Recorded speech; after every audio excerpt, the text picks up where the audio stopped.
Pedro, your host. I'm Alex. Yes. Today we'll be talking about stereotypes. Pedro, I've been meaning to ask you, what's a stereotype? Good question. Well, according to the Oxford Dictionary, a stereotype is a widely held, but fixed and oversimplified image of a type of person. Stereotypes can apply to any kind of group, whether it's ethnicity, religion, gender, etc. Oh, so Needless to say, these types of generalizations are perceived to be negative. You shouldn't assume that a Mexican living in America is an illegal immigrant, or the Pakistani man living down your street is a Muslim terrorist. But everyone has stereotyped in their lifetime. You, me, Matt Damon, heck, even Mother Teresa. But if it's so bad, then why do we all do it on a daily basis? Good question. And if we all do it, then how can it be bad? Stereotypes take up a huge part of human perception in the modern world. In any given day, you will encounter anywhere from tens of people to hundreds. You have no actual way of getting to know all of them, so you think of them as a mass. If you're a tourist traveling through Mexico, you aren't going to think of Jose Manuel as Jose Manuel. You'll think of him as a Mexican. Mexican. What pops up into your mind when you hear that term? Be honest. Regardless of the beauty that is Cancun, or the rich culture that is Mexico, you might be thinking of the poor, illegal immigrant, or the slums plagued by gang wars and drug cartel. But why? Why do we create these images of people in our heads? Well, there's good news. It's not your fault. Kind of. The human brain is constantly trying to create patterns.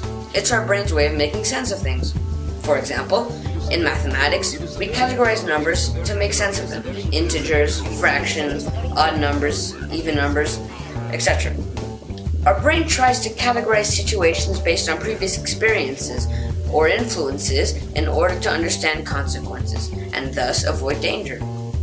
However, our brain can get a little carried away, and so it tries to create these categories in cases where it really isn't needed.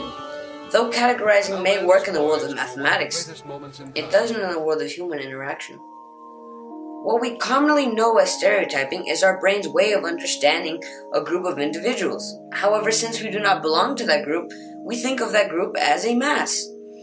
Subsequently, our brain categorizes that group based off influences or previous experiences we have had with another person belonging to that same group, even though they probably even never met. The one or two traits you notice from that previous person belonging to that same group now reflects on your view of the whole group.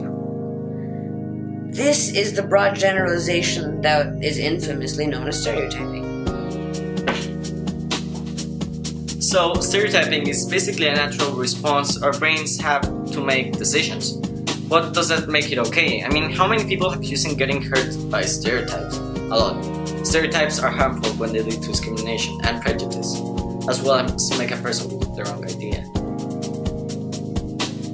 Have you guys ever realized that when you start imitating a blonde woman, you sort of start talking like this?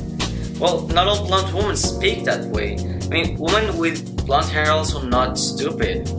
However, they commonly carry the misconception that they are, that somehow their hair color makes them a less intelligent person. So how do you think a blonde girl would feel about this? It could lead them to depression, identity crisis, or it could even make them believe that they are indeed stupid. You could argue that this stereotype can be taken as a joke between a group of friends, and yes, it can. However, regardless of the fact that you're joking around with your friends, the idea is unconsciously imprinted into your brain, so the next time you see a girl with blonde hair, you might subliminally picture her as the stupid blonde girls that you and your friends joked about. You might also be thinking, well, what about good stereotypes? Truth is, there's no such thing. I mean, take the common stereotype that Italians are great cooks. This example isn't saying anything negative about Italians. However, this generalization, that all Italians are good at cooking, might make an Italian that is terrible at cooking feel discouraged, terrible. They might not feel like part of the community because they don't match a characteristic that people outside their community expect them to have. However, the same brain process you have when stereotyping can be and is used positively. Imagine this. You are walking through a park and realize you are hungry. You turn to your left and see a fruit tree. As you get closer, you realize the fruit is a different color. It does not look like it normally does. Realizing it's rotten, you decide not to eat it. You suddenly look up and see a very dark cloud. Based off your previous experiences, you know that dark clouds mean rain, so you decide to take shelter. In this example, you aren't discriminating or showing prejudice against the cloud or the fruit. I mean, you're merely making a healthy decision based on knowledge from previous experiences. The point that we're trying to make is that stereotypes are discouraging. A study done by Robert Rydell proves this. Rydell wanted to know the influence stereotypes had on people. He conducted this experiment by having women complete mathematical tasks. The women were divided into two groups. One group was informed that women were worse than men at math, while the other was told nothing. The women who were told they were worse than men at math scored significantly lower than the women who weren't told anything. This test was conducted many times, and in every case, the data pointed out that people under the influence of a stereotype performed worse, implying that they believed the given stereotype. Stereotypes have a heavy influence on us. That's a scary thought. So Pedro, how do you battle stereotypes? Well, it's extremely hard to battle something that's built into our nature. The problem with stereotypes is that most of the time when we're doing it, we're not even aware of it, that we might be harming someone. So the only real way to battle a stereotype is to be aware of it. In a sense, to be conscious of the unconscious. So let people know when they're stereotyping. Be aware of when you're stereotyping. Everyone in this world is different, each with their own personality. You are you, not them. And as always, thanks for watching.